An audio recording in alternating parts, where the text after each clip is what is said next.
Terima kasih.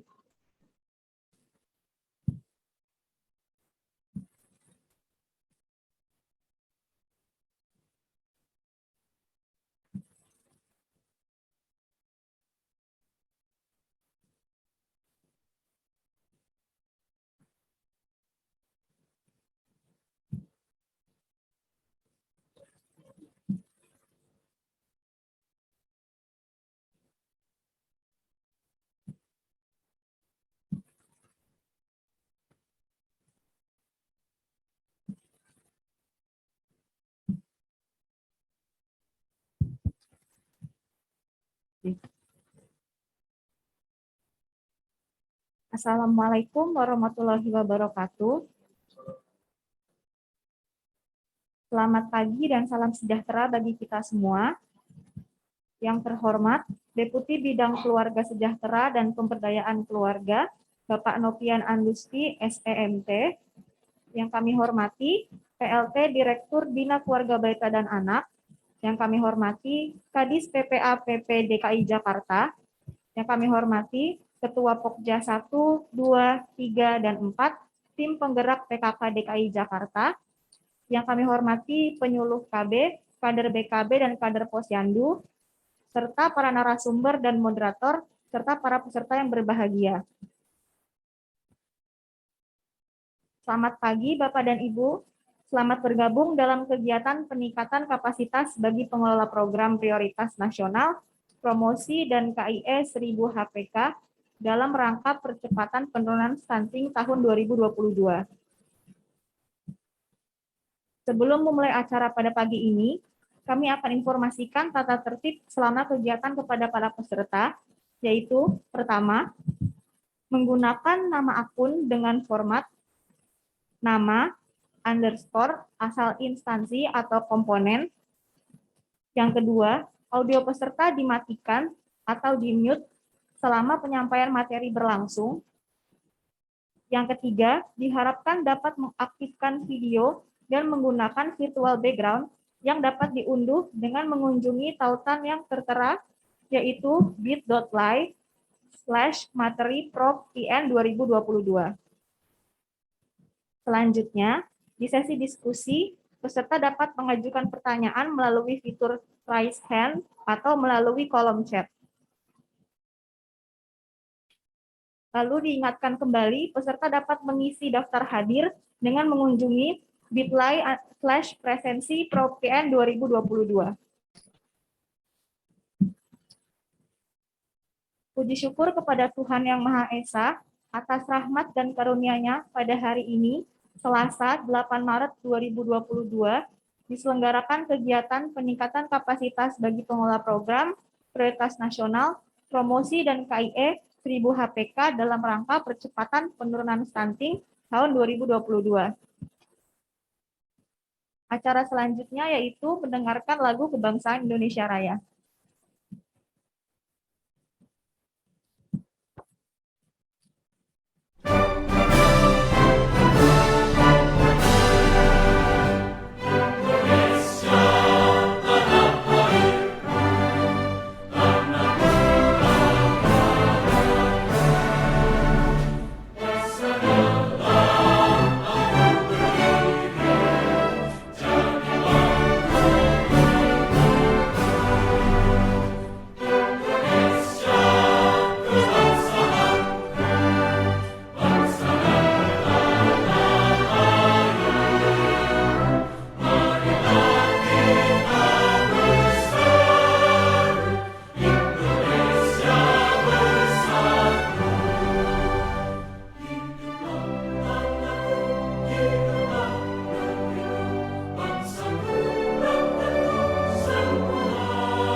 Hadirin dimohon duduk kembali.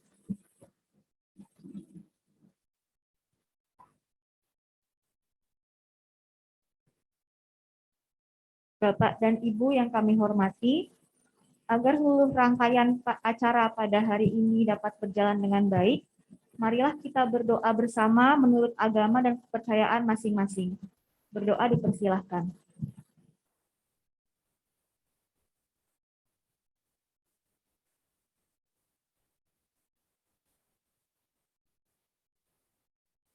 Berdoa selesai.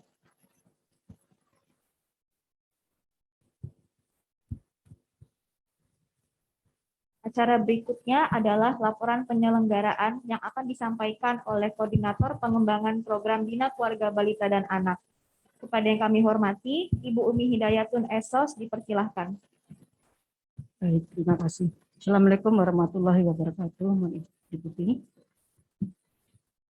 Selamat pagi, salam sejahtera buat kita semua. Yang kami hormati Bapak Deputi Bidang Keluarga Sejahtera dan Pemberdayaan Keluarga, Bapak Novian. Yang kami hormati Ibu PLT Direktur Bina Keluarga Balita dan Anak. Yang kami hormati Kepala Dinas PPAPP DKI Jakarta yang mewakili. Yang kami hormati Bapak Ibu narasumber. Yang kami hormati Ketua Pokja 1, 2, 3, 4 tim penggerak PKK DKI Jakarta.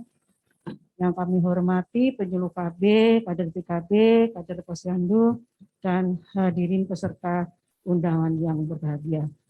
Pertama-tama tentunya kami panjatkan puji syukur kehadirat Allah yang Maha Kuasa atas berkat rahmat dan hidayahnya dalam keadaan sehat, walaupun dalam keadaan daring. Bapak Ibu sekalian, kita diberikan sehat walafiat dalam rangka mengikuti kegiatan peningkatan kapasitas pengelola program promosi dan KIE pengasuhan 1000 HPK dalam rangka percepatan penurunan stunting tahun 2022 melalui hybrid, yaitu melalui virtual, online, dan offline.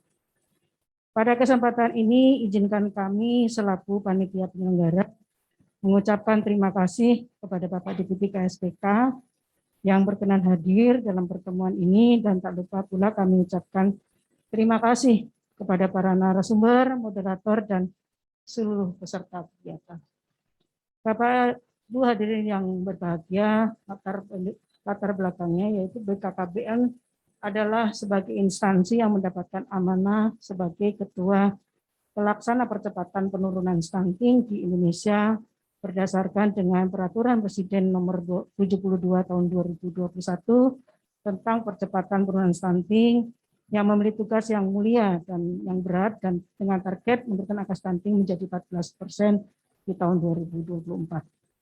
Percepatan penurunan stunting ini harus dilakukan secara holistik, integratif, dan berkualitas melalui koordinasi, sinergi, dan sinkronisasi antara kementerian lembaga, pemerintah daerah provinsi, pemerintah daerah kabupaten kota, pemerintah desa, dan seluruh pemangku kepentingan yang ada. Perbaikan pola asuh sebagai salah satu strategi percepatan penurunan stunting diimplementasikan melalui pembinaan kepada orang tua dan keluarga yang memiliki balita agar dapat mengasuh dan membina tumbuh kembang anak melalui kegiatan stimulasi fisik, mental, intelektual, emosional, spiritual, sosial, dan moral. Hal tersebut bertujuan untuk mendukung kesehatan anak-anak secara menyeluruh sehingga menjadi bekal bagi mereka untuk siap menjadi sumber daya manusia yang berkualitas. Pembinaan kepada orang tua dan keluarga dimaksudkan untuk meningkatkan pengetahuan dan keterampilan mereka dalam pengasuhan. Salah satu cara yang dapat membantu orang tua dan keluarga untuk memahami tahap-tahap perkembangan dilalui dengan anak dan menyadari kemampuan anak dan menyelesaikan tugas-tugas perkembangan adalah dengan melakukan pemantauan secara rutin. Tujuan dari kegiatan ini adalah secara umum untuk meningkatkan pengetahuan, keterampilan pengelola, pelaksana, dan kader di tingkat kabupaten kota dengan promosi dan KIE pengasuhan 1000 HPK di seluruh wilayah Provinsi DKI Jakarta, yaitu 5 wilayah kota administrasi dan 1 wilayah kabupaten administrasi Kepulauan Seribu. Secara khusus untuk meningkatkan pengetahuan dan pemahaman kepada pengelola dan pelaksana di lini lapangan, yaitu penyuluh KB dan kader KB, tentang pengasuhan dan tumbuh kembang anak pada periode 1000 hari pertama kehidupan di seluruh wilayah Provinsi DKI Jakarta. 2. Meningkatkan pengetahuan, keterampilan, sikap, dan perilaku ibu hamil, ibu yang berisiko stunting, dan keluarga yang punya balita tentang pengasuhan dan tumbuh kembang anak periode 1000 hari pertama kehidupan di seluruh wilayah Provinsi DKI Jakarta. Ketiga, tersedianya data keluarga yang mempunyai balita dan ibu hamil yang terpapar promosi dan KIE 1000 HPK melalui kelompok BKP di wilayah seluruh Provinsi DKI Jakarta.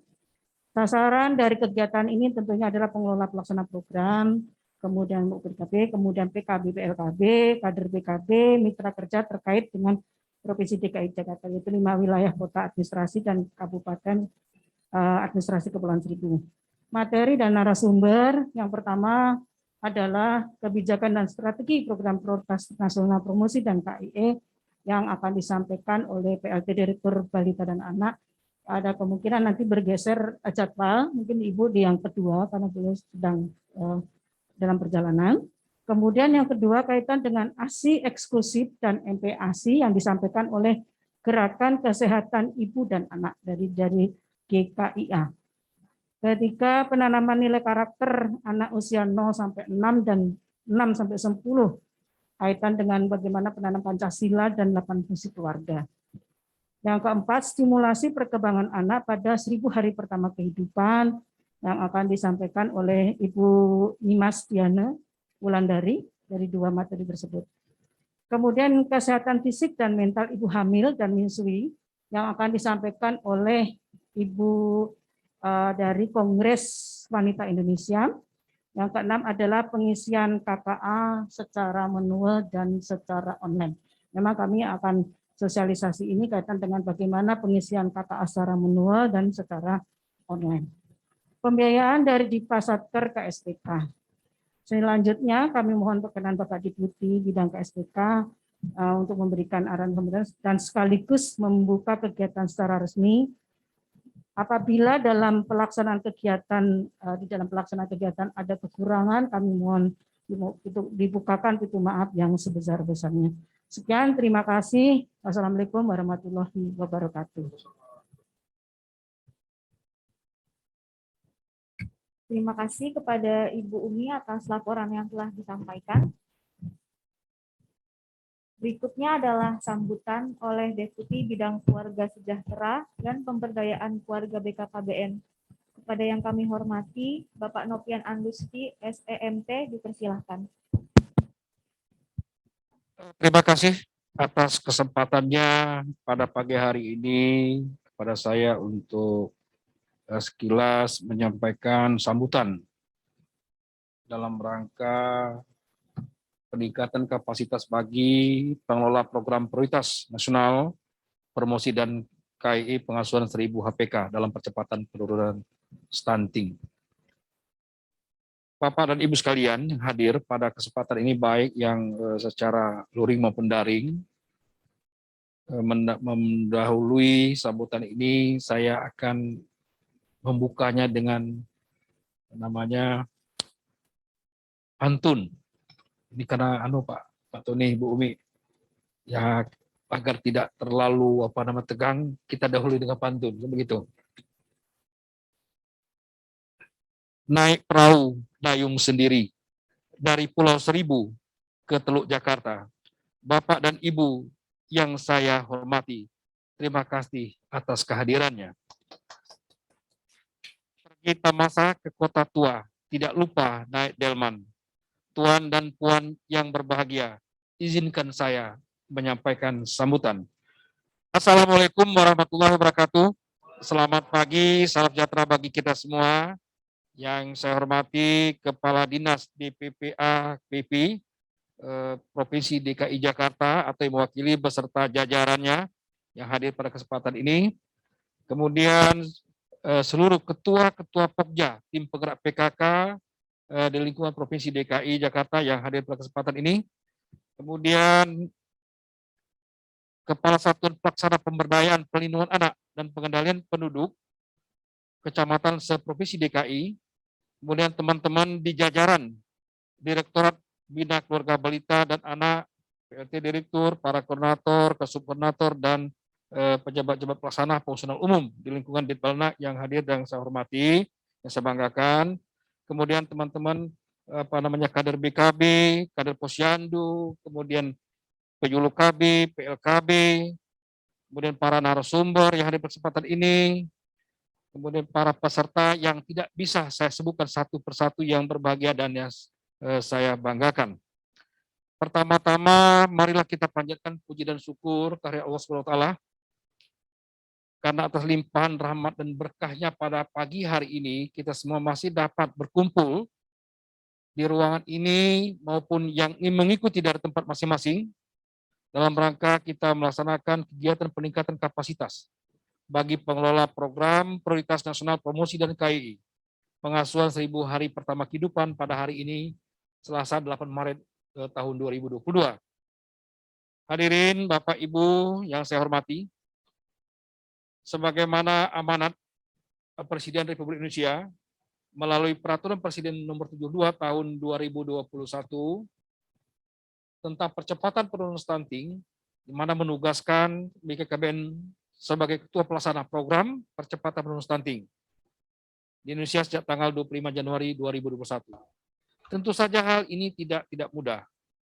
Target untuk menekan angka balita stunting sebesar 14% pada tahun 2024 sesuai dengan amanat rencana pembangunan jangka menengah 2020-2024 harus diintervensi dan diintegrasikan dengan maksimal melalui penguatan upaya komprehensi strategi nasional percepatan penurunan stunting yang diharapkan dapat mempercepat pencapaian target ini.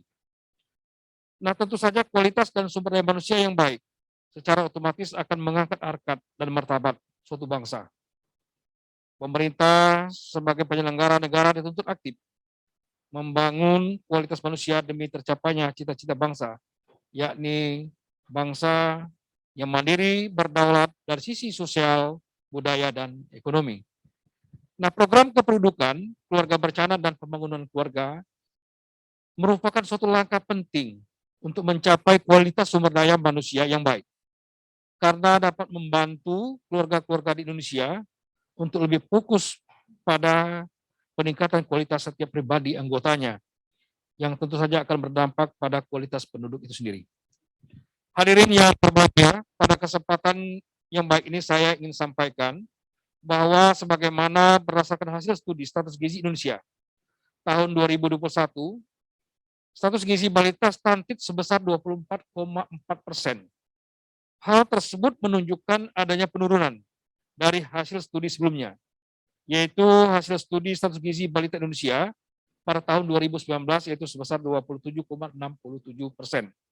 Stunting bukan semata persoalan pasca kelahiran. Jauh sebelum seorang anak lahir, risiko gangguan pertumbuhan sudah terjadi sejak dalam kandungan. Oleh karena itu, penanganan stunting sejatinya dilakukan sejak prakonsepsi atau pembuahan sampai anak berusia 59 bulan.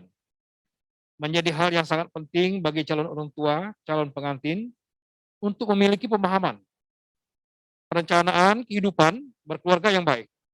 Kesadaran bersama di dalam keluarga dibutuhkan untuk membantu tumbuh kembang bayi secara optimal. Nah, dalam hal ini, Direktorat Bina Keluarga Balita dan Anak beserta semua orang tua mempunyai tanggung jawab tentang pengasuhan atau parenting terhadap balita dan anak yang menjadi modal utama bagi orang tua. Hal ini tentu saja menjadi perhatian penting bagi kita semua.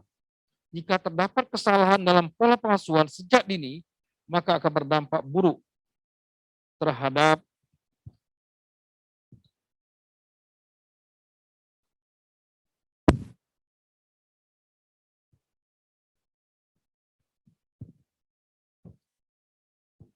pertumbuhan dan perkembangan anak itu di kemudian hari. Nah, dalam membentuk generasi emas, perlu dipahami oleh kita semua bagaimana faktor biologis dan faktor pengasuhan orang tua ini berinteraksi secara dinamis dan berkesinambungan, di mana kedua faktor tersebut sangat menentukan demi keseimbangan faktor psiko dan faktor protektif. Bapak dan Ibu hadirin sekalian, baik yang mengikuti secara daring maupun luring yang pada kesempatan ini, orang tua dan keluarga sebagai pengasuh pertama dan yang utama sangat berperan penting dalam pembentukan sumber daya manusia. Memahami jenis interaksi positif yang dibutuhkan anak dan bagaimana memfasilitasinya merupakan tugas pengasuh utama. Mengingat begitu pentingnya 1000 hari pertama kehidupan bagi masa depan anak-anak kita, anak-anak Indonesia, maka orang tua dan keluarga perlu mendapatkan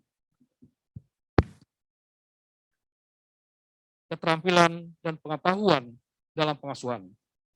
Oleh karena itu, Badan Kependudukan dan Keluarga Berencana Nasional melalui Direktorat Bina Keluarga Balita dan Anak memiliki program Bina Keluarga Balita, yaitu kegiatan yang dapat meningkatkan pengetahuan dan keterampilan orang tua dan anggota keluarga lainnya dalam pengasuhan dan pembinaan tumbuh kembang anak. Tujuan ini dilakukan melalui salah satunya kegiatan advokasi, promosi dan KIE pengasuhan 1000 hari pertama kehidupan dalam rangka percepatan penurunan stunting, sehingga dapat meningkatkan komitmen, pemahaman, dan langkah yang sama bagi kita semua untuk mewujudkan sumber daya manusia yang unggul. Bapak dan Ibu hadirin sekalian yang saya hormati dan saya banggakan, sebelum mengakhiri sambutan ini, saya ucapkan terima kasih sekali lagi kepada semua pihak yang sudah memfasilitasi sehingga terselenggara kegiatan advokasi, promosi, dan KIE pengasuhan 1000 hari pertama kehidupan ini. Semoga setiap informasi dan pengetahuan yang diperoleh dalam kegiatan-kegiatan seperti ini dapat disosialisasikan lebih lanjut dan diimplementasikan di wilayah kita masing-masing. Akhirnya, dengan mengucapkan Bismillahirrahmanirrahim, acara pembukaan kegiatan peningkatan kapasitas bagi pengelola program prioritas nasional, promosi, dan KIE 1000 HPK, saya nyatakan dibuka.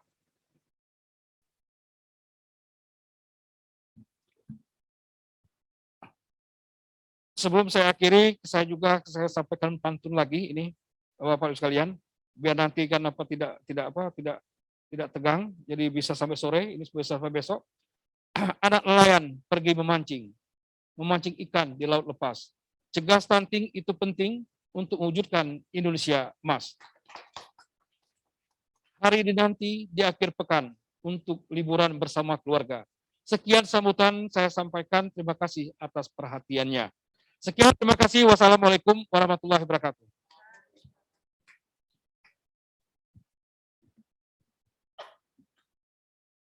Terima kasih kepada Bapak Nopian atas sambutan yang telah disampaikan. Selanjutnya, Bapak dan Ibu yang kami hormati, sebelum memasuki sesi panel pertama, peserta diharapkan dapat mengisi pretest yang terlebih dahulu pada link berikut yang terdapat di kolom chat.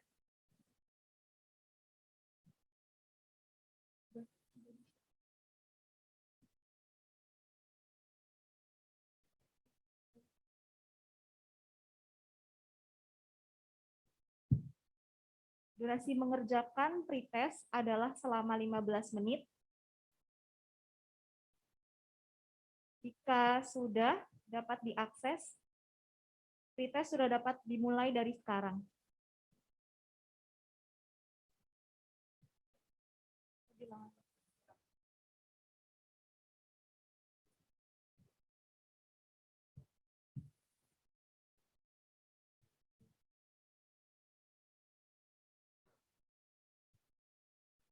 Bapak dan Ibu yang terhormat, bisa dicek kolom chatnya, sudah tersedia link untuk pretest sebelum kita memasuki sesi panel pertama.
Teman-teman Ditbalnak dan semuanya, saya berharap bahwa kegiatan seperti ini bukan dalam tataran formalitas mata, tapi nanti tolong dievaluasi secara terus-menerus dampak daripada kegiatan yang kita lakukan seperti hari ini. Karena saya khawatir hari ini targetnya misalnya kan sekian yang mengikuti, ada pretest, ada post-test, oke, secara teori, oke. Tetapi bagaimana dampak daripada pelaksanaan kegiatan kita pada hari ini yang untuk kita implementasikan di lapangan. Ini saya khawatir jangan sampai terjadi kegiatan secara formalitas berjalan oke, kemudian pretest dan post-testnya bagus, tetapi pelaksanaan di lapangan dalam rangka kita untuk mempromosikan KII pengasuhan 1000 HPK ini yang tidak berjalan di masyarakat ini.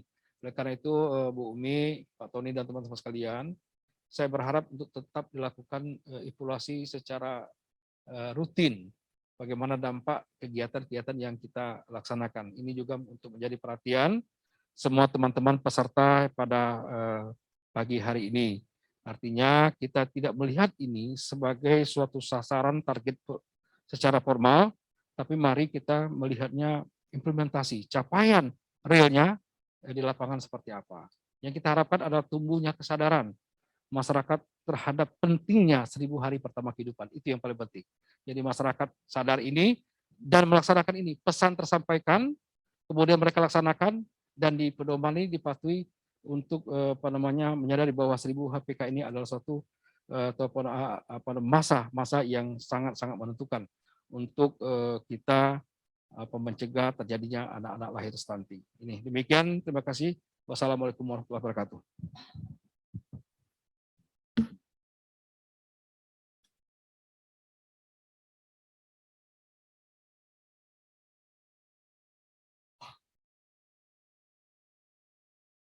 Terima kasih banyak Bapak Deputi.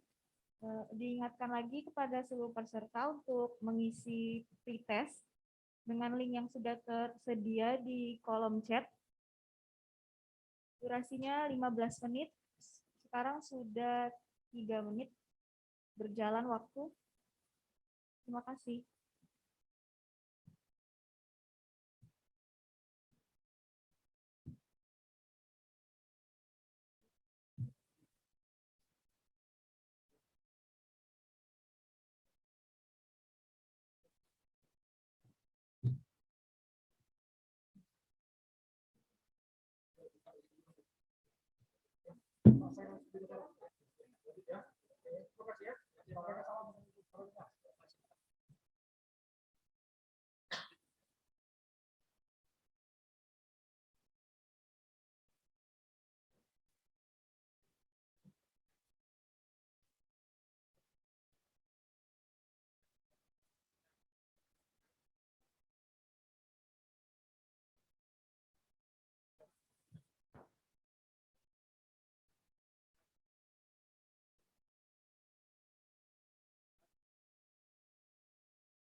Diingatkan kembali bagi seluruh peserta yang mengisi pretest baru 55 orang. Silahkan Bapak Ibu mengakses link pretestnya di kolom chat.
Diingatkan kembali sekali lagi Bapak dan Ibu yang mengisi link pretest sudah 65 orang. Yang belum mengisi bisa mengakses linknya melalui kolom chat. Ya.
Diingatkan kembali, sekali lagi Bapak dan Ibu peserta dapat mengakses link pretest melalui kolom chat.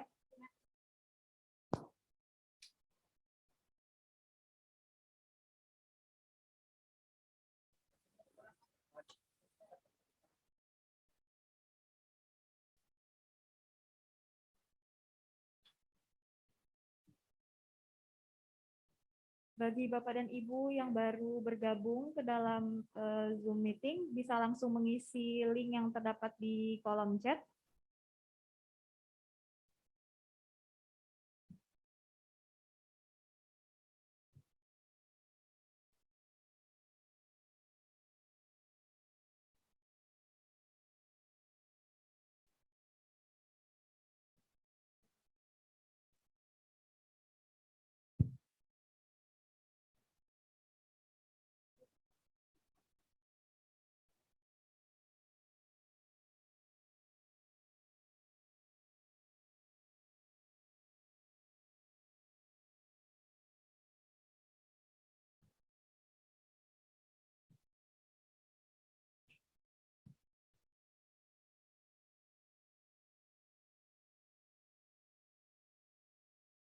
Ingatkan kembali Bapak dan Ibu, yang mengisi link pretest baru 87 orang. Yang baru bergabung bisa langsung mengakses link pretest di kolom chat.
Terima kasih banyak Bapak dan Ibu yang sudah mengisi baru 97 dari jumlah peserta 222. Link pretest tersebut tidak akan ditutup. Silakan Bapak Ibu mengisi selama acara berlangsung.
Sembari mengisi link pretest yang sudah terdapat di kolom chat, selanjutnya kami langsung memulai sesi panel pertama.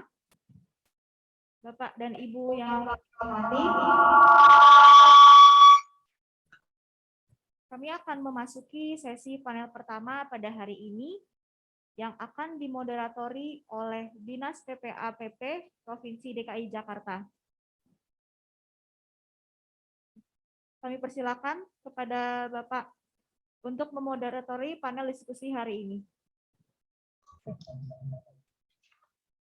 Baik, terima kasih.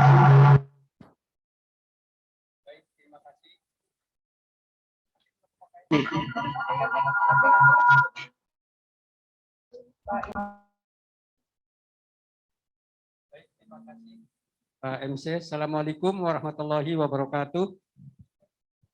Bapak Ibu sekalian, pada hari ini kita berbahagia akan memperoleh edukasi atau sosialisasi atau ilmu yang bisa jadi sebelumnya kita sudah lupa atau mungkin belum tahu.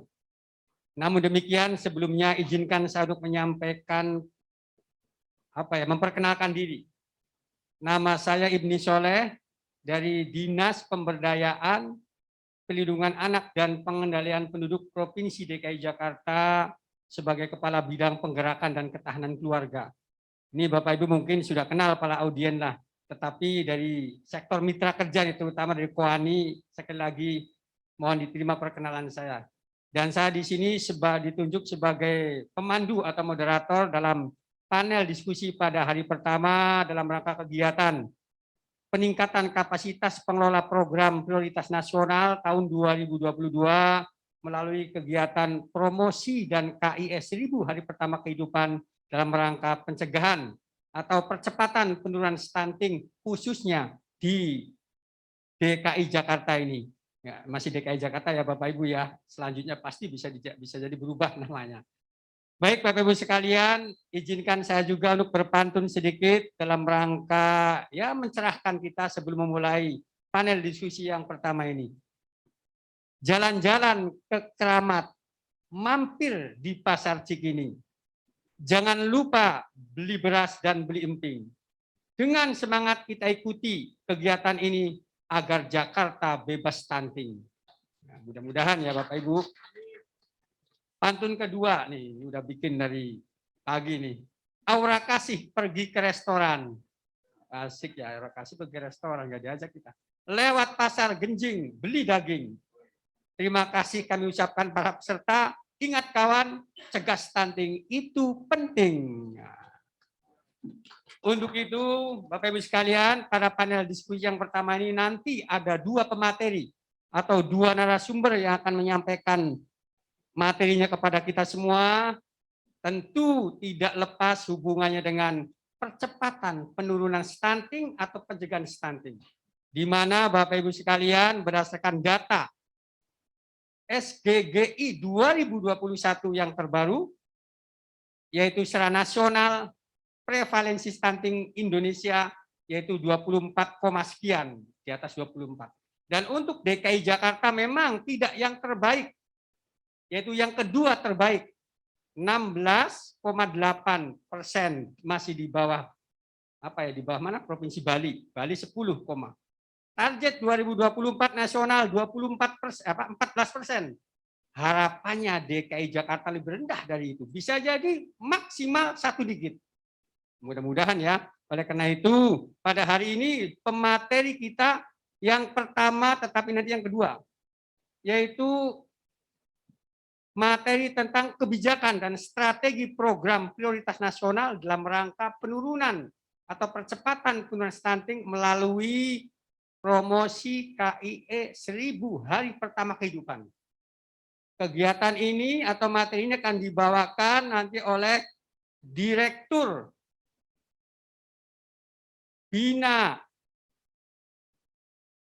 Direktur Bina Keluarga Balita dan Anak atau biasa disingkat Direktur Balnak, Ditbalnak BKKBN. Siapa beliau? Nanti yaitu akan disampaikan oleh Ibu Irma Ardiana, MDM MAPS. Nah, beliau ini, mohon maaf, mohon izin Bu Irma, walaupun Bu Irma masih dalam perjalanan, saya sampaikan kurikulum vitae-nya ya Bu. Beliau lahir di Jakarta. Karena disampaikan tanggal lahirnya, makanya saya sampaikan ya Bu Irma. pada tanggal 17 November tahun 1979. Wah, masih muda beliau, di bawah saya jauh. Berarti saya kelihatan udah tua ya. Beliau sampai saat ini masih sebagai PLT Direktur Balnak BKKBN. Nanti akan menyampaikan materinya tentang kebijakan. Tetapi mohon maaf karena masih di perjalanan, beliau nanti akan menyampaikan pada materi kedua. Berikutnya materi yang akan disampaikan pada panel pertama ini adalah pentingnya ASI, air susu ibu eksklusif, usia 0 sampai 6 bulan, dan MPASI, makanan pendamping ASI, pada bayi usia 6 sampai 23 bulan dengan menggunakan kalender pengasuhan. Ini betapa pentingnya Bapak Ibu para peserta, di mana memang pola asuh yang baik dan benar inilah yang akan mencegah terjadinya stunting bagi seorang bayi. Maka betapa pentingnya pola asuh. Ini akan disampaikan oleh ibu yang biasa dipanggil Ibu Nia Umar. Ini sudah ada Bu Nia Umar, selamat pagi dan salam sehat Bu. Tapi nama beliau sebetulnya bukan sependek itu. Beliau adalah namanya, mohon maaf, karena aku limput di saya, Bu Nia Umar, saya sampaikan nama lengkapnya, Ibu Rahmah Husniati Esos MKM IBCLC. Waduh, nggak hafal nih. Panggilan beliau Ibu Nia Umar. Tempat tanggal lahir beliau nih jauh banget dari sini, 12 jam lebih kalau naik pesawat. Beliau lahir di Amerika Serikat. Jauh nggak Amerika itu ya? Jauh ya, kayaknya di barat sono ya. Bisa kita tidur bangun lagi. Beda sehari semalam, beda 24 jam. Di sana pagi, di kita siang malam tentunya. Di sana siang, di kita malam. Oke, beliau lahir pada tanggal 31 Juli 1978. Wah, masih muda juga, beda setahun dengan Bu Irma nih. Beliau aktivis, wah panjang nih pendidikan beliau dari Fakultas Komunikasi dari Bandung, lahirnya di Amerika Serikat, Universitas Pajajaran S1-nya. S2-nya di Fakultas Kesehatan Masyarakat, jurusan Gizi Kesehatan Masyarakat di Universitas Indonesia. Jadi dia bagi beliau walaupun lahir di Amerika tidak asing lah Indonesia. Karena S1 S2-nya di Indonesia juga. Beliau aktivis dari Gerakan Kesehatan Ibu dan Anak, GKIA, mudah-mudahan tidak salah itu dia. Gerakan Kesehatan Ibu dan Anak, KIA kan? Betul Pak. Mudah-mudahan nanti kalau salah Bu Nia Umar betulin Iya Bu, Pak. kalau nggak salah begitu. Aktivis, wah banyak sekali beliau nih. Pengalamannya magang di Yayasan Lembaga Konsumen Indonesia, menjadi general manager di perusahaan, penerbitan buku dan sebagainya. Dia ahli, dia penulis juga, aktivis nih Bu Nia. Baik Bapak Ibu sekalian, walaupun tertulis pemateri kedua akan tetapi Bu Nia, mohon maaf Bu Nia nih, Bu Nia Umar, karena Bu Irmanya masih di perjalanan, sehingga Bu Nia lebih dulu ya Bu Nia ya, nanti menyampaikan Oke, yang Pak. pertama. Iya. Siap. Oke, siap. Makasih Bu Nia. Jadi materinya dua ini akan disampaikan secara paralel mulai jam berapa? Jam 10 teorinya, tapi sekarang jam 10 kurang 9 menit ya. Nggak apa-apa, lebih cepat. Masing-masing pemateri menyampaikan materi selama kurang lebih 45 menit. Oke. Setelah Mantap. dua pemateri menyampaikan materi, baru dibuka dialog tanya jawab Bu. Mudah-mudahan nanti Oke. Bu Irma, Ibu menyampaikan materi, Bu Irma sudah nyampe, nanti langsung materi kedua, dan nanti dialog atau tanya jawab setelah kedua pemateri masing-masing menyampaikan materi selama 45 menit. Baik, Oke, siap Pak. Bu Nia ya, Bu Nia ya. Bu Nia Oke. Umar nama bapaknya pasti ya Bu Nia ya. Ahmad Umar, almarhum Bapak saya. Nama bapak ya? Iya. Soalnya nama pasangannya bukan itu. Tadi saya udah baca. Kok Umar ya? Pasangannya bukan itu namanya. Baik, itu Bapak sekalian pemateri kita yang akan menyampaikan materi pada hari ini, pada panel yang pertama ini. Selanjutnya kami persilakan Bu Nia Umar untuk menyampaikan materi tentang pentingnya ASI. Pentingnya ASI dan pentingnya makanan pendamping ASI, kan begitu, MPASI, supaya anak kita tercegah dari stunting, khususnya pada masa menyusui atau umur bayi 0 sampai 23 bulan atau sampai 2 tahun, atau bahasa saya 2 tahun itu Bu 730 30 hari. Oke. Ya, kalau setahunnya 365 kan, kalau 2 tahun 730 hari. Kalau hamil Oke, 9 Pak. bulan 270 kan di total 1000 Betul. bahasa saya. Terima kasih. Kami persilakan Bu Nia untuk menyampaikan materinya selama 45 menit dari sekarang. Terima kasih. Terima kasih Pak Ibni Soleh atas kesempatannya. Perkenalannya juga, wah seru tadi nyampeinnya pakai pantun, tapi saya nggak punya pantun, nggak apa-apa ya. Saya langsung ke materi aja. Assalamualaikum warahmatullahi wabarakatuh. Salam sejahtera, Om Swastiastu, Namo Buddhaya, salam kebajikan, salam sehat buat kita semua di situasi pandemi ini. Memang sehat yang terpenting sepertinya ya. Oke, saya hari ini mewakili Gerakan Kesehatan Ibu dan Anak dari presidiumnya, karena kebetulan saya adalah Ketua Umum dari Asosiasi Ibu Menyusui Indonesia atau biasa dikenal dengan AIMI, dan AIMI memang tergabung juga di dalam GKIA. Dan saya akan menyampaikan pemaparan terkait menyusui dan juga terkait pemberian MPASI. Kenapa ini penting dalam kaitannya dengan isu stunting. Atas nama teman-teman dari GKIA, kami mengucapkan dan apresiasi kepada BKKBN sudah mengundang kami dalam kegiatan ini. Dan izinkan saya memaparkan paparan saya untuk share screen sekarang ya. Oke, sudah muncul belum ininya saya nih di sini? Screen ini laptop saya. Ada warna pink, pentingnya menyusui dan pemberian MPASI. Udah muncul ya? Pak Ibnu Soleh nggak kedengeran suaranya. Halo, Apa? S1 kedengaran? Ya, Bu? sekarang masuk. Oke. Udah muncul Bu, pentingnya menyusui. Nah, Oke. Sebentar, ini kursor saya kok nge-freeze. Saya sering ada masalah dengan kursor nih. Sebentar. Sebentar ya, ada kendala teknis nih. Sambil menunggu saya mengendalikan ini, mouse saya, mungkin saya ingin menyampaikan bahwa pemaparan yang akan saya sampaikan ini dari GKIA maupun dari AIMI, kami itu tidak memiliki keterlibatan atau apa ya namanya, mendapatkan sponsor, grant, dana hibah atau dari manapun dari produsen formula, produsen empeng, produsen makanan pabrikan, atau afiliasinya, karena kami untuk menjaga integritas kami dalam menjalankan kegiatan, kami berpegang teguh pada prinsip-prinsip bahwa kami tidak menerima sponsor dari pihak-pihak yang memiliki konflik kepentingan dengan isu menyusui. Izinkan saya memaparkan paparan saya pagi hari ini. Jadi saya akan menyampaikan soal pentingnya menyusui dan pemberian MPASI yang tepat dan adekuat. Karena ini penting, kadang-kadang orang mikir MPASI ya asal MPASI aja gitu. Nah, ini penting banget, harus tepat dan harus adekuat.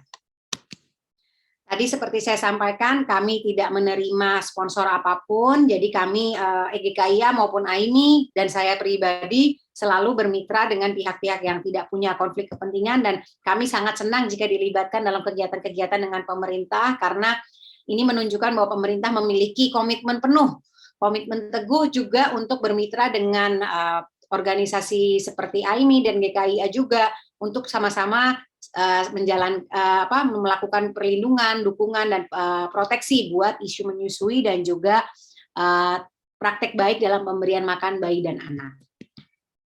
Oke, kita paham, kita bertemu di pagi hari ini karena untuk isu yang sebenarnya satu, untuk mencegah stunting. Karena memang kondisi stunting ini menjadi isu yang sangat-sangat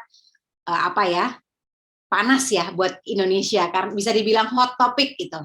Karena memang tanpa kita sadari, negara kita ini mengalami banyak problem, dan kita bisa dibilang double burden ya.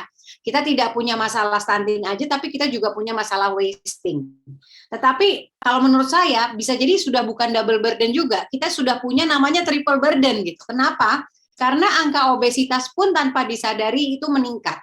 Jadi memang masalah gizi di Indonesia itu memang kompleks. Isunya tuh sangat kompleks, dan anak-anak ini menjadi PR besar buat kita bersama.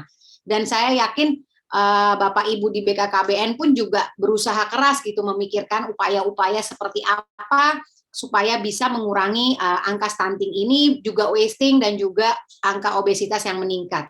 Dan salah satunya membuat kalender yang sedang disusun bersama, yang sudah disusun oleh teman-teman BKKBN yang saya kemarin juga sempat lihat, sangat menarik isinya dan bisa jadi menjadi salah satu alat untuk membantu menurunkan angka stunting.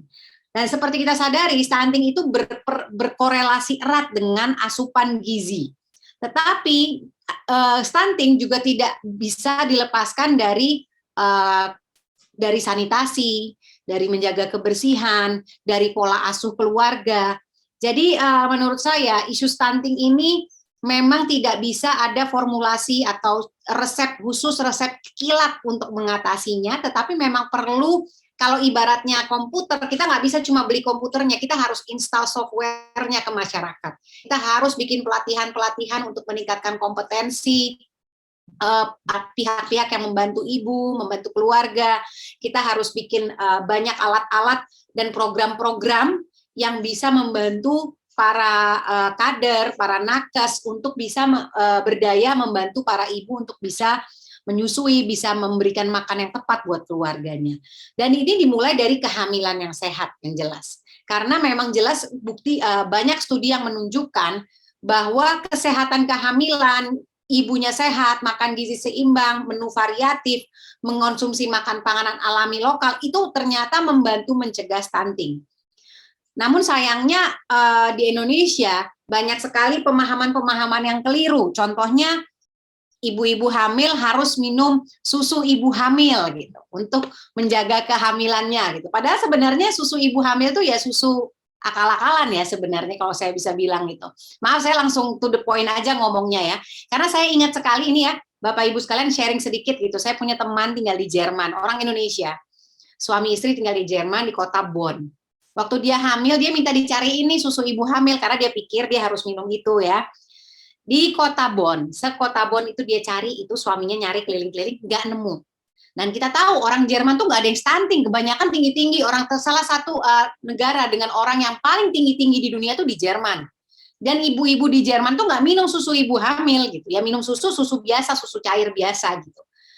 Jadi di Indonesia tapi ini kayak menjadi pemahaman banyak pihak, harus minum susu hamil, harus minum susu ibu menyusui supaya bisa sehat ibunya, supaya kalau menyusui susunya bisa banyak. Padahal sapi, yang ibu sapi nih, yang diperah asinya sama manusia, nggak pernah dia minum susu untuk menghasilkan susu. Dia ya makan rumput aja gitu. Cuma di Indonesia dibikin seakan-akan harus minum susu supaya menghasilkan susu. Dan susunya khusus. Dan saya sebagai lulusan FKM Gizi Kesehatan Masyarakat, saya bisa bilang, saya bisa bicara ini bahwa kalau kita baca itu kotaknya susu ibu hamil, dilihat itu kadar gulanya, itu tinggi sekali. 1 kali minum itu bisa 25 gram gulanya. Sedangkan rekomendasinya untuk ibu hamil 1 hari konsumsi gula itu hanya 20 gram. Jadi sekali minum itu aja udah melebihi kebutuhan gula seorang ibu hamil. Bayangkan kalau dia disuruh minumnya sehari 2 kali. Dapat 50 gram gula, belum dari gula dari makanan yang lainnya. Kebayangkan ibu hamil kebanyakan dia obesitas, dia naik, bukan obesitas, dia naik berat badannya terlalu banyak, lalu dia mengalami diabetes gestasional, itu bukan kehamilan yang sehat. Kehamilan yang sehat, kenaikan berat badannya juga wajar, tidak yang berlebih-lebihan. Ini yang penting harus disadari, karena kalau kenaikan berat badannya terlalu berlebihan, meresikokan juga pada janinnya. Kalau janinnya naik beratnya terlalu besar, persalinannya pun akan menjadi sulit, dan akan muncul komplikasi-komplikasi lainnya. Jadi ini yang penting untuk kita sadari bersama, dan mudah-mudahan Bapak Ibu yang hadir di pagi hari ini juga bisa mulai lebih aware soal isu susu ibu hamil dan susu ibu menyusui ini ya. Karena semua produsen susu ibu hamil, produsen susu ibu menyusui itu sama-sama produsennya susu formula. Nah, kenapa bisa begitu? Ya, karena mereka mau promosi silang namanya. Karena mereka nggak boleh promosiin susu untuk bayi 0 sampai 1 tahun, maka mereka bikin susu-susu lain yang bisa merek-mereknya mirip, supaya bisa nebeng untuk jualan susu-susu ini, supaya dapat data-data para ibu hamil dan akhirnya bisa memfollow up. Jadi ini ada udang di balik bakwannya untuk promosi. Jadi hati-hati, tekankan untuk ibu hamil makan gizi seimbang, makan lokal. Indonesia itu kaya dengan sumber pangan yang sehat dan variatif, dan ajarkan mengolah makanan sendiri, karena itu adalah bekal kehidupan yang amat penting buat pasangan muda khususnya. Karena khawatirnya nih kita nih pasangan muda sekarang segala-segalanya instan, jadi tidak kembali juga untuk menyiapkan pangan lokal di rumahnya. Oke, yang pertama kehamilan sehat ya, mencegah stunting. Yang kedua, menyusui eksklusif. Ini mulai dari lahir dengan IMD, inisiasi menyusu dini, minimal 1,5 jam skin to skin contact, ditaruh di dada ibunya, kontak kulit, minimum 1,5 jam, lalu rawat gabung selama di fasilitas kesehatan. Nanti kita akan bahas detail soal ini. Dan bayi terus disusui eksklusif sampai dengan 6 bulan. Udah banyak studi yang menunjukkan kenapa sih harus 6 bulan, kenapa angka 6 bulan itu muncul, karena memang ternyata kebutuhan anak sampai 6 bulan di setengah tahun kehidupannya itu tercukupi memang hanya dengan ASI saja, dengan catatan bayi melekat dengan baik, neteknya pintar, semau dia, bukan menyusuinya tuh bukan yang diukur, bukan yang dijadwal gitu ya, jadi harus sesuai dengan kemauannya dia. Lalu MPASI, makanan pendamping ASI, bukan pengganti ya. Jadi bukan makanan pengganti ASI, tapi pendamping. Makanan pendamping ASI mulai diberikan usia 6 bulan, menu keluarga, lagi-lagi buatan rumah dengan gizi seimbang. Ini juga akan saya bahas detail nanti. Lalu menyusui disarankan hingga 2 tahun atau lebih. Ini yang kadang-kadang saya sering tekankan sekali lagi.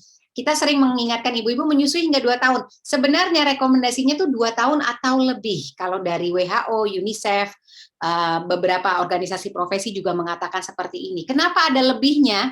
Karena setiap anak itu, setiap pasang ibu dan anak itu bisa beda-beda proses penyapihannya. Ada yang memang 2 tahun lebih, 2,5, ada yang 3 tahun. Ada yang kadang-kadang belum sampai 2 tahun bulat pun dia juga menyapi sendiri anaknya atas alasan satu dan lain hal. Tapi memang range-nya itu berbeda-beda. Sama kayak anak bisa belajar jalan.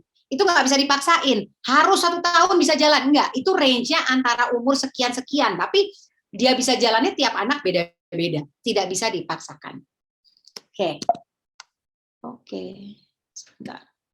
Nah, pertanyaan awal nih kita bersama-sama. Sebenarnya kenapa sih manusia itu perlu menyusui anaknya? Ini pertanyaan pembuka yang mudah-mudahan bisa menjadi bahan kontemplasi kita bersama. Oh, kontemplasi loh. Oke, kita lihat sama-sama di sini ada gambar banyak mamalia ya. Saya mau tunjukin di sini ada beruang kutub ya. Beruang kutub ini nyusuin anaknya ada berapa nih? Ada 1, 2, 3. Lalu di sini ada mana nih? Ada anjing deh, anjing nih atau ini babi nih.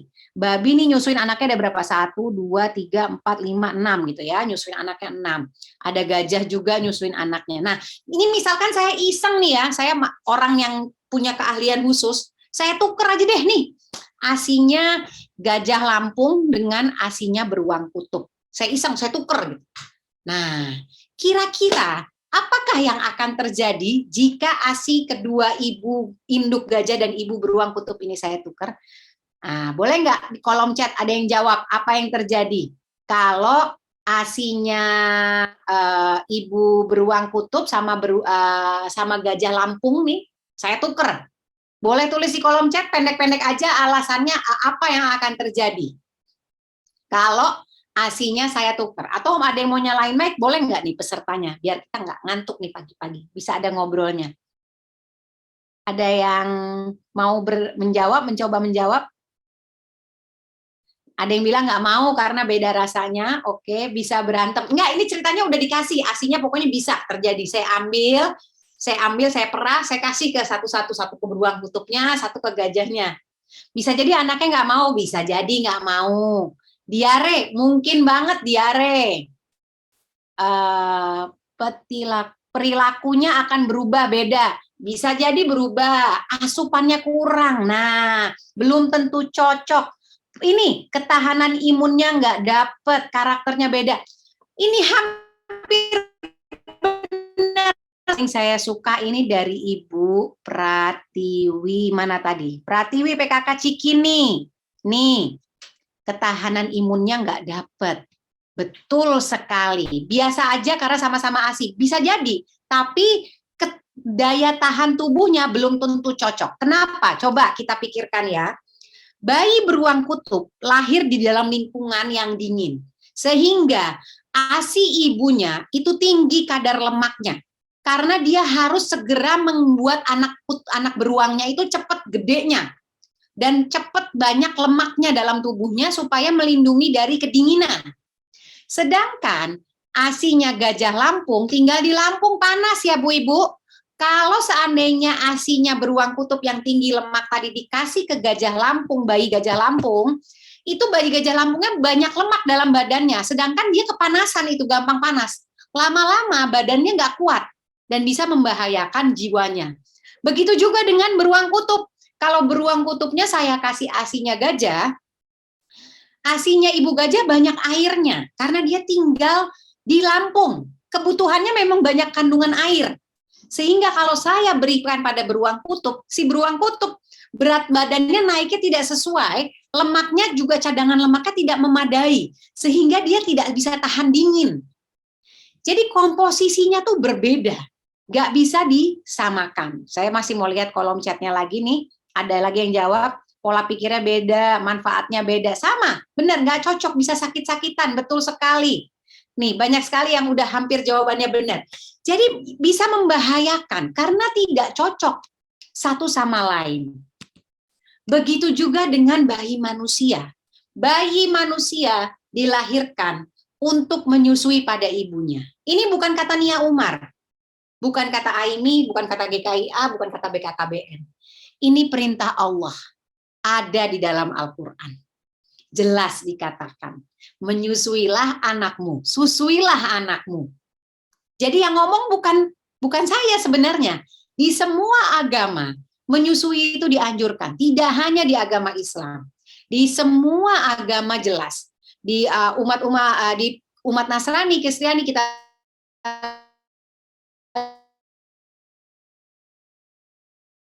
nenek moyang kita dari zaman dahulu kala kita sudah bertahan di muka bumi ini salah satunya karena menyusui.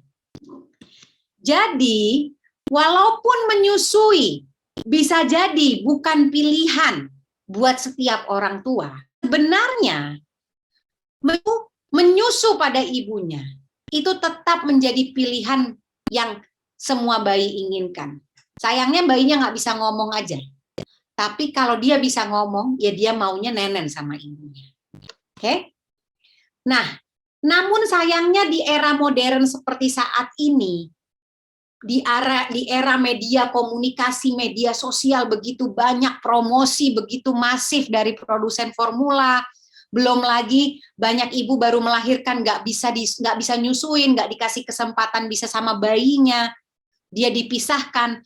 Ini mempersulit proses menyusui. Padahal menyusui ini adalah salah satu perilaku hidup sehat yang penting untuk didukung, dipromosikan, dan dilindungi. Kenapa? Karena seorang ibu perlu tahu manfaat menyusui itu apa. Manfaatnya dia buat dirinya, buat anaknya itu apa. Manfaat kalau dia nyusuin buat keluarganya itu apa, dia perlu tahu. Dan banyak ibu juga tidak tahu, kalau dia tidak menyusui, pemberian formula itu ada risikonya. Padahal kita semua perlu bertanggung jawab memberitahu soal ini. Kalau ibu sudah tahu tuh resiko-resikonya, kalau dia nggak nyusuin, anaknya nggak disusuin, dia maka akan berusaha, dia akan mau mengupayakan untuk menyusui. Dia akan cari tahu.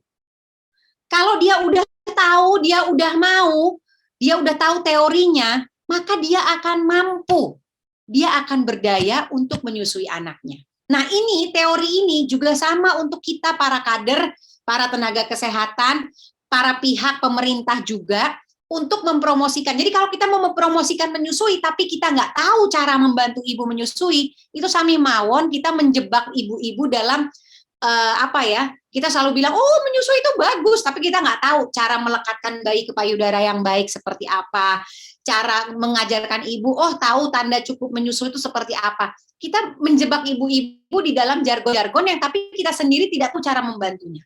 Jadi saya sangat senang nih teman-teman BKKBN mengeluarkan kalender ini, harapannya bisa membantu mengarahkan para ibu supaya mereka mampu, supaya mereka berdaya, dan kader-kadernya pun punya alat bantu untuk memberitahu. Nah, harapan saya kader-kadernya juga tidak hanya dibekali kalender ini, tapi juga dibekali informasi soal buku KIA misalkan. Buku KIA dari Kementerian Kesehatan Republik Indonesia ini juga penting untuk menjadi acuan dan pegangan supaya orang tua juga bisa memantau tumbuh kembang anak dari buku KIA tersebut. Oke, ini problematika paling sering dihadapi oleh ibu menyusui ya. ASI kurang gitu ya, kadang-kadang nih. Fenomena di mana-mana orang memerah ASI, nunjukin hasil perahannya gitu. Itu sebenarnya hal yang kondisi yang tidak ideal menurut saya. Kenapa? Karena sebenarnya kalau ibu punya cuti maternitas yang memadai, cuti maternitas minimum 6 bulan, maka dia sebenarnya tidak perlu heboh-heboh memerah. Karena rekomendasinya di dunia ini adalah exclusive breastfeeding. Menyusui eksklusif, bukan eksklusif breast milk atau ASI eksklusif. Tapi di Indonesia kan jadi ASI eksklusif, maka jadi rancu kalau kata saya. Jadi memang kita tuh masih PR dengan cuti maternitas yang tidak memadai. Nah, karena di media sosial nih orang suka pamer ASI perahnya sekulkas, artis-artis nunjukin ASInya berkulkas-kulkas. Akhirnya ibu-ibu yang nggak punya ASI sekulkas itu cemas. Aduh, aku ASInya nggak sekulkas gitu. Saya aja nggak punya ASI sekulkas, tapi anak saya susuin gitu. Tapi karena fenomena media sosial itu, orang pamer-pamer itu, nah itu akhirnya menyebabkan orang ibu-ibu ketakutan. Nih kita lihat mamalia lain kembali ya, beruang kutub, anjing tuh anaknya banyak banget ya, nih kita lihat. Nggak mikirin tuh ASI perah, ya nyusuin aja gitu. Ya memang nggak dikasih akal pikiran, memang beda ya mamalia manusia dengan ini. Tapi apakah ASInya gajah ini tidak cukup dengan anak sebanyak ini? Cukup-cukup aja, karena bayi gajah, bayi anjingnya menyusu semau dia gitu. Lalu problema lain yang sering dihadapi, menyusuinya sakit, nyeri. Nah ini problem yang sebenarnya bisa diatasi dengan baik jika ibu mendapatkan bantuan yang tepat, ketemu dengan konselor menyusui atau tenaga kesehatan yang kompeten, yang bisa mengajarkan bagaimana melekatkan bayi supaya tidak sakit.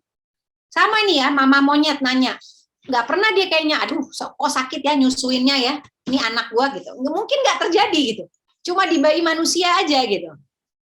Lalu tidak didukung, minim dukungan dari mulai pasangan, mertuanya, nakesnya, vaskesnya, semua mempersulit menyusui, mempertanyakan, oh ini ASImu tuh nggak bagus, makanya anakmu rewel. Padahal rewelnya bukan karena ASInya, bukan karena satu dan lain hal. Mungkin anaknya lebih senang digendong. Belum lagi banyak hal ya, faktor-faktor yang mendukung menyebabkan anak rewel. Dan rewel itu bukan tanda-tanda yang akurat kecukupan ASI, karena banyak tanda-tanda lain yang harusnya dilihat. Dan ini semua informasi dan topik-topik menyusui yang sebenarnya harus dipahami oleh banyak pihak. Oke. Nah, hasil studinya ini di Amerika ya. Sayangnya di Indonesia belum ada. Tapi katanya ini sebenarnya fenomena yang terjadi di mana-mana di seluruh dunia. Sebagian besar perempuan di Amerika Serikat sadar, menyusui itu sumber gizi terbaik untuk bayi. Sama, di Indonesia pun saya yakin begitu. Tetapi mereka tidak memiliki pengetahuan tentang manfaat dari menyusui itu sendiri. Dan tidak dapat menjabarkan resiko-resiko kalau tidak bisa menyusui. Jadi studinya tuh menunjukkan semua orang, semua ibu kebanyakan seperti ini. Mereka tahu menyusui bagus, tapi mereka nggak tahu caranya. Mereka juga nggak tahu resikonya kalau nggak nyusuin. Ini yang menyebabkan akhirnya kemauan atau mungkin kemampuan mereka juga untuk menyusui menjadi rendah gitu, tidak tepat, tidak mendapatkan dukungan yang tepat. Jadi sebagian besar masalah yang dihadapi oleh ibu-ibu ini bukan karena dia tidak mau nyusuin gitu, tapi dia tidak tahu caranya. Dia tidak tahu bagaimana mengatasi tantangan menyusui. Karena hampir pasti tidak ada proses menyusui yang tidak ada tantangannya. Saya selalu bilang, menyusui itu sama kayak hidup. Hidup tuh nggak mungkin enak-enak terus, pasti ada tantangannya. Sama, menyusui juga pasti ada tantangannya. Tapi dia tidak dapat informasi, tidak didukung untuk mengatasi tantangannya. Jadi karena dia tidak tahu, jadinya dia tidak mampu. Karena semua ibu, saya yakin, semua ibu kalau dikasih tahu, Bu, kalau ibu nyusuin, ibu bisa berkurang resiko kanker, resiko sakit ini, sakit itu. Anak ibu juga berkurang sakit ini, sakit itu. Nanti saya akan jelaskan sakit apanya ya. Gak ada ibu yang mau anaknya sakit. Tidak ada ibu yang tidak ingin kualitas hidup buat dirinya atau buat anaknya lebih baik jika tahu ada resiko kesehatannya dari tidak menyusui. Saya yakin itu. Coba cari tahu di websitenya Aimi juga bisa, di Facebooknya Aimi, di Instagram Aimi, di Instagramnya GKIA juga ada, banyak informasinya. Tapi yang jelas, resiko formula itu banyak. Ini ada link yang bisa dibuka, tapi ini sayangnya dalam bahasa Inggris. Nanti kalau mau yang versi bahasa Indonesia bisa saya taruh di chat sesudah saya sesi bicara ini. Resikonya apa? Saya bacakan sekilas saja. Buat anak-anak, jika mereka mendapatkan formula, maka resiko menjadi asma itu meningkat, alergi meningkat, infeksi telinga meningkat, high blood pressure, darah tinggi pada anak, penyakit jantung pada anak meningkat, infeksi saluran nafas meningkat, IQ itu menurun dan pemahaman kognitifnya juga menurun. Resiko obesitas meningkat, anemia juga meningkat. Sudden infant death syndrome, kematian mendadak pada anak-anak juga meningkat. Diabetes pada anak meningkat, baik tipe 1 maupun tipe 2. Permasalahan pencernaan, banyak anak-anak yang dapat formula konstipasi, susah buang air besar, atau mencret-mencret, macam-macam. Kanker pada anak meningkat, belum lagi kontaminasi lingkungannya, susah tidur, masalah gigi, gigi bolong, giginya hitam-hitam, karies, itu meningkat kalau mereka minum formula. Buat ibu-ibu, kalau mereka tidak menyusui, resiko menjadi diabetes meningkat, overweight, kelebihan berat badan, obesitas meningkat, osteoporosis. Jadi kalau orang bilang kalau nyusuin jadi osteoporosis, itu malah mitos ya. Justru menyusui yang mengurangi resiko osteoporosis. Kanker tulang, kanker payudara, kanker ovarium, kanker uterus itu berkurang kalau ibu menyusui. Ibu hipertensi juga berkurang, resiko penyakit jantung, dan kalau ibu tidak menyusui, maka KB alaminya tidak berjalan dengan baik. Walaupun KB alami ini juga harus menjadi catatan ya, KB alami ini hanya terjadi jika ibu menyusui eksklusif, bukan memerah. Ingat ya, menyusui eksklusif, langsung pada payudara, semau bayinya tanpa dijadwal, dan ibu belum kembali haid. Itu harus penting sekali disadari, apalagi saya ngomong di BKKBN nih, kalau saya ngomong salah nanti ditegur. Dan kalau udah nggak menyusui eksklusif, udah lewat masa 6 bulan, maka ibu harus segera berkonsultasi untuk pemilihan kontrasepsi apa yang mau dipakai untuk menjarangkan anak, perencanaan anaknya. Gitu. Betul ya, begitu mudah-mudahan ya. Hati-hati nih kalau ngomong KB alami di BKKBN soalnya. Lalu komposisi ASI nih, kita bandingkan. Ya, ASI itu memenuhi kebutuhan anak 0 sampai 6 bulan 100%, tapi di atas 6 bulan udah tidak mencukupi. Makanya anak itu sudah harus makan kalau di atas 6 bulan karena ASI hanya mencukupi 70% kalau anak usia 6 sampai 12 bulan. Di atas 12 bulan menyusui itu hanya memenuhi 30%, sisanya anak sudah harus lebih banyak dari asupan makanan sehari-hari. Kandungan ASI itu lengkap ya, karbohidrat, protein, lemak, vitamin, mineral, air, garam, gula dalam takaran yang tepat.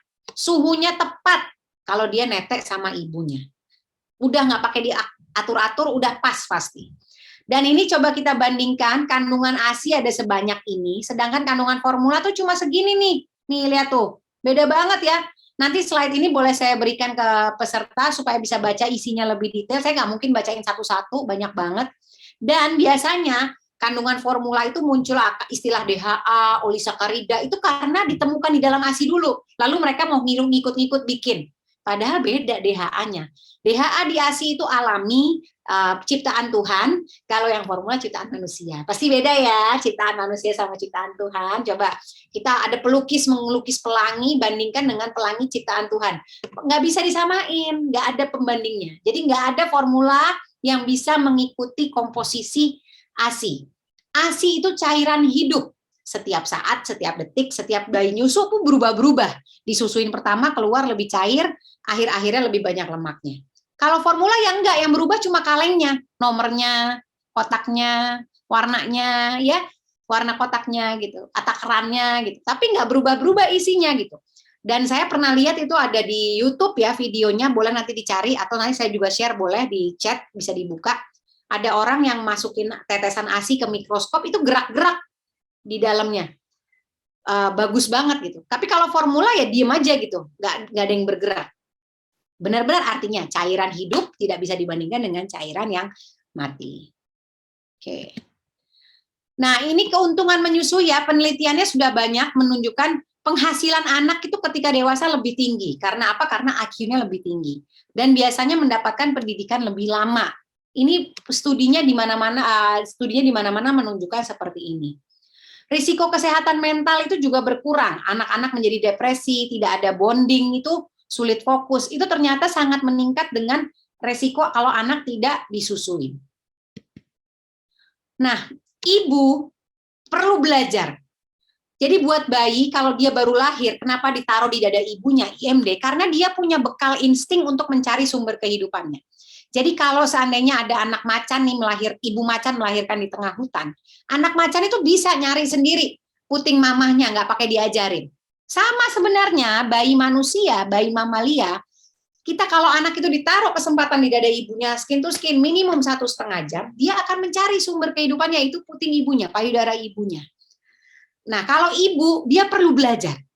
Apalagi kita tinggal di zaman modern, jarang ngelihat ibu menyusuin, jarang ngelihat orang lain nyusuin gitu. Jadi akhirnya nggak familiar. Yang banyak dilihat ibu ngasih anaknya pakai dot. Padahal menyusui itu butuh proses. Sama belajar kayak naik sepeda ya. Kalau naik sepeda tuh nggak bisa langsung bisa. Tapi ada yang orang naik sepeda bisa dalam beberapa jam langsung bisa. Tapi ada yang butuh berhari-hari. Menyusui juga gitu. Ada yang langsung kok kayaknya nyaman-nyaman aja. Tapi ada yang butuh beberapa hari. Bahkan saya waktu anak pertama 3 bulan, saya baru merasa nyaman untuk menyusui. Dan itu butuh didukung suami saya, didukung mertua saya, didukung tenaga kesehatan saya, sama dengan ibu-ibu yang lainnya.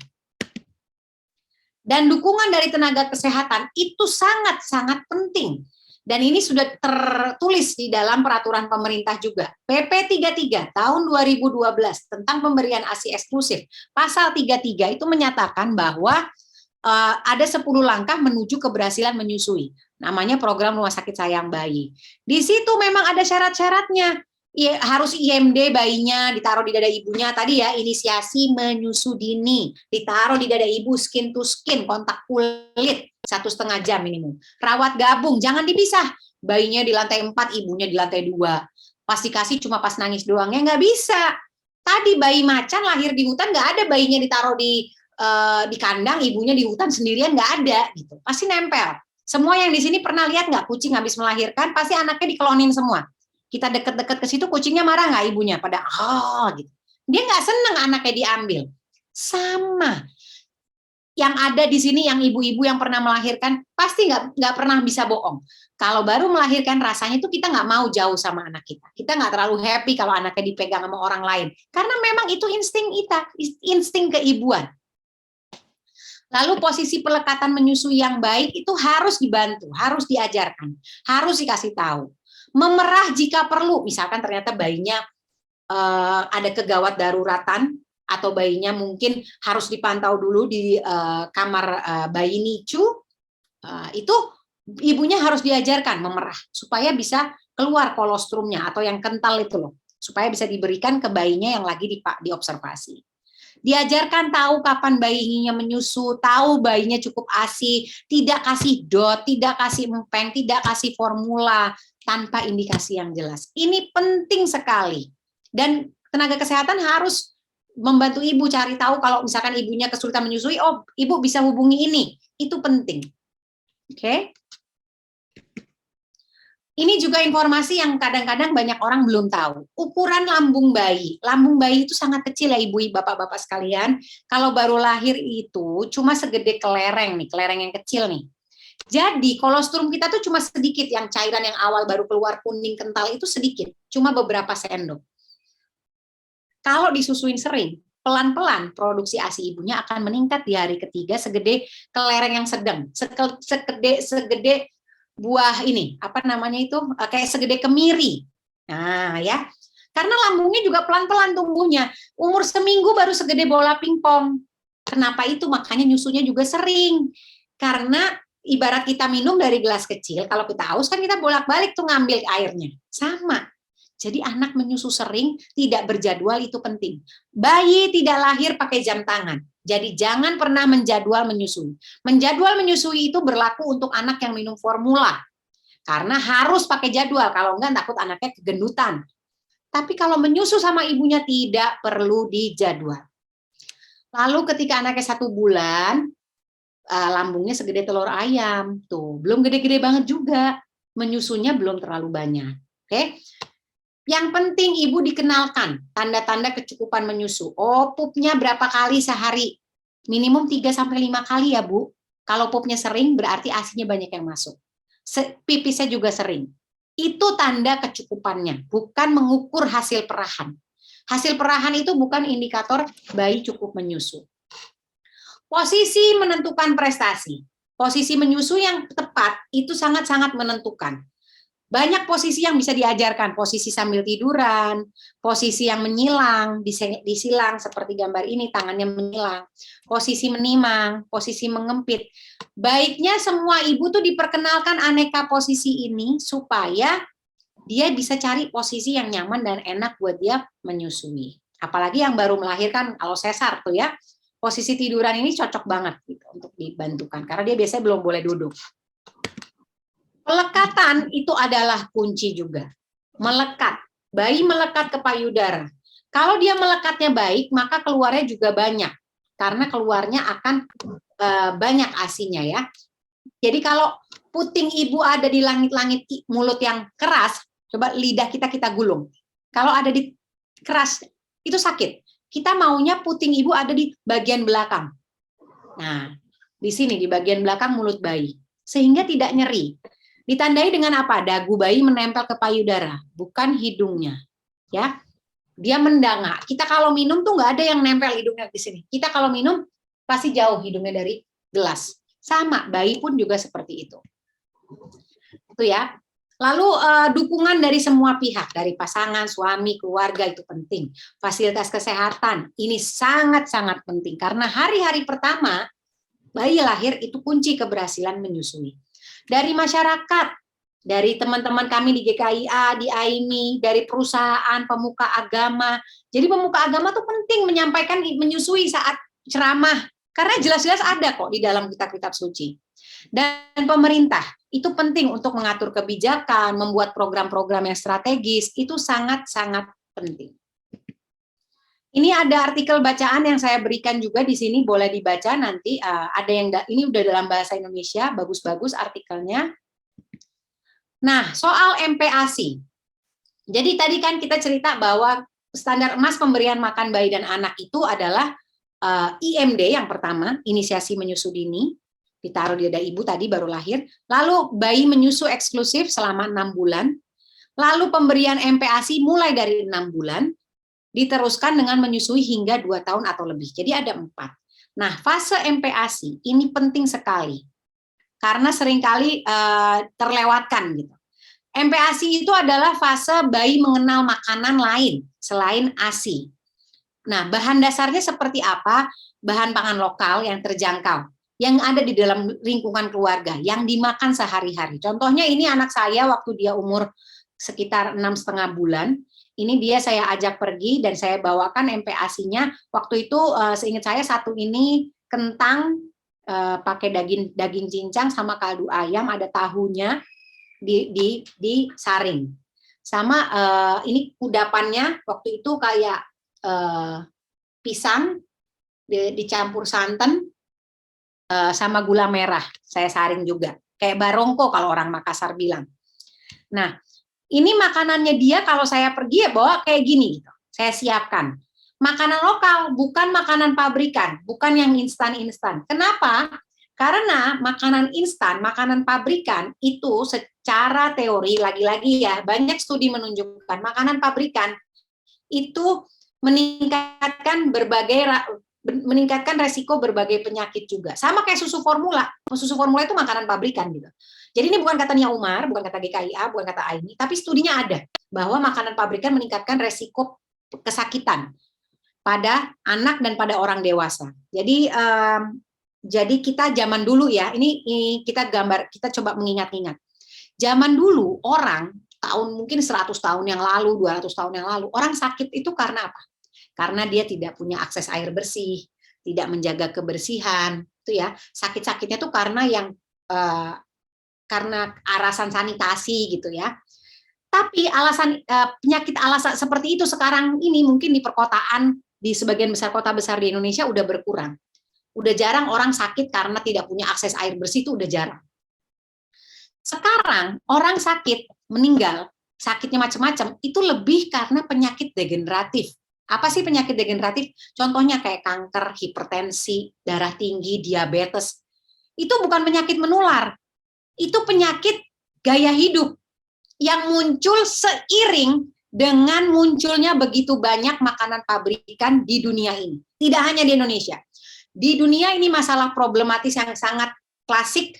Seiring dengan meningkatnya makanan pabrikan, kita lihat di supermarket, makanan saset-sasetan semua tuh keluar, biskuit segala macam.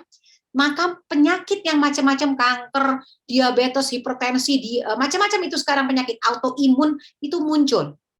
Jadi korelasinya tuh ada. Bahwa makanan pabrikan meningkatkan resiko penyakit macam-macam saat ini. Jadi kita sekarang kan banyak kan, sakit ini, iya ya, kenapa ya si itu sakit itu, iya, nggak tahu tuh, tapi orangnya sambil ngerokok, makan mie instan tiap hari. Nah, coba dipikir-pikir, kenapa tuh sakitnya? Karena makanan-makanan itu makanan bukan alami, proses, mengandung banyak zat kimia juga. Nah, kalau makanan yang kita bikin sendiri di rumah, itu nggak pakai bahan-bahan itu. Bahan-bahan alami mengandung unsur makro mikronutrien yang lengkap. Ada karbohidratnya, ada lemaknya, ada proteinnya, protein hewani, nabati. Itu penting dan harus diajarkan ibu-ibunya. Cara menyiapkannya secara bersih dan aman, rasanya juga tidak terlalu manis, tidak terlalu asin, tidak pedas tentunya, dan mudah dicerna. Dan bisa disiapkan dan menu keluarga. Hari ini di rumah saya masak soto, ya anak bayinya makan soto. Tapi sotonya disaring kalau bayinya masih 6 bulan ke atas. Kalau anaknya udah 9 bulan, 10 bulan, dicincang. Gitu. Apa saja yang perlu diperhatikan dalam pemberian MPASI? Ada 7 poin yang harus diperhatikan. Usia bayinya harus sesuai. Usianya udah 6 bulan ke atas. Frekuensinya 6-9 bulan diberikan 2-3 kali sehari dan diselingi dengan makanan ringan. Nanti boleh ditingkatkan seiring dengan waktunya. Jumlah dan porsinya juga harus sesuai. Nggak perlu makan sebanyak sepiring manusia dewasa ya. Ini anak saya 6,5 bulan ya cuma segini. Nggak terlalu banyak. Karena lambungnya juga belum siap untuk terlalu banyak. Dan ingat, masih 70% dipenuhi dari menyusu. Dia menyusu sama saya, nggak saya jadwal. Kalau dia habis makan pengen netek, ya netek aja. Biarin aja. Teksturnya juga disesuaikan. Kalau baru lahir disaring. Nggak perlu beli blender mahal-mahal, nggak perlu. Beli saringan kawat, disaring. Itu cukup. Jadi MPASI itu nggak sulit, nggak menyulitkan, dan sebenarnya mudah dan murah. Cuma kadang-kadang tidak diberdayakan saja ibu-ibunya untuk bisa itu. Variasinya, kurang apa sih Indonesia ini? Ya Allah, di pasar Minggu di dekat rumah saya, nyari menu makanan apa aja, variasi bahan-bahan pangannya itu luar biasa. Kita nggak tinggal di kutub ya, yang nggak punya sayur, nggak punya bahan pangan, buah-buahan kurang. Di Indonesia tumpah ruah banyak. Ya, daging, kalau nggak sanggup beli daging sapi, ya cari daging lain, ikan. Kita tuh tinggal di negara kelautan, banyak ikan, dan ikan itu sumber protein hewani yang paling baik. Masih mahal Mbak Nia ikan. Oke, telur. Telur tuh kurang apa? Itu telur itu salah satu sumber protein hewani yang baik buat anak dan bisa diolah dengan banyak sekali variasinya. Pemberian MPASI yang aktif responsif. Jadi ngelihat anaknya gimana. Tiap anak beda. Saya anaknya 4 ya. Beda-beda pola makannya. Anak saya yang nomor 4 nih yang paling kecil. Ini nggak bisa dia kalau dibikin saklek 3 kali makannya. Dia nggak mau. Dia maunya porsinya kecil-kecil tapi lebih sering. Itu penting ibunya untuk dibekali itu. Jadi ada anak-anak yang modelnya memang sedikit-sedikit tapi lebih sering. Ada yang memang cukup 3 kali habis itu selingan dan nyusu dia semau dia. Itu ibunya harus diajak diskusi, diomongin gitu. Dan harapan kami di GKIA dan di AIMI juga alat bantu yang disediakan oleh teman-teman BKKBN bisa mengajarkan kader-kader dan kader-kader bisa mengajarkan ibu-ibu soal ini. Termasuk dengan membekali mengacu pada buku KIA dari Kementerian Kesehatan. Kebersihan MPASI ini juga penting karena lagi-lagi kalau nggak bersih ya takutnya resiko diare, resiko kontaminasi pada makanannya. Nah, informasi seperti ini harapan saya di harapan kami di GKIA di buku kalender ini bisa terjawab, bisa menjawab masalah-masalah problematika yang ada di masyarakat saat ini. Karena sayangnya tanpa bisa kita pungkiri era media sosial masif seperti ini di TikTok, di Instagram, belum lagi di TV, di media di iklan-iklannya itu banyak sekali misleading gitu. Banyak sekali informasi-informasi yang membuat orang tua kebingungan gitu. Promosi formula, promosi MPASI pabrikan itu begitu masif sehingga orang-orang tua tuh kadang-kadang mereka jadi tidak bisa membedakan gitu. Oh, ini promosi yang kadang-kadang yang nyampein juga tenaga kesehatan gitu.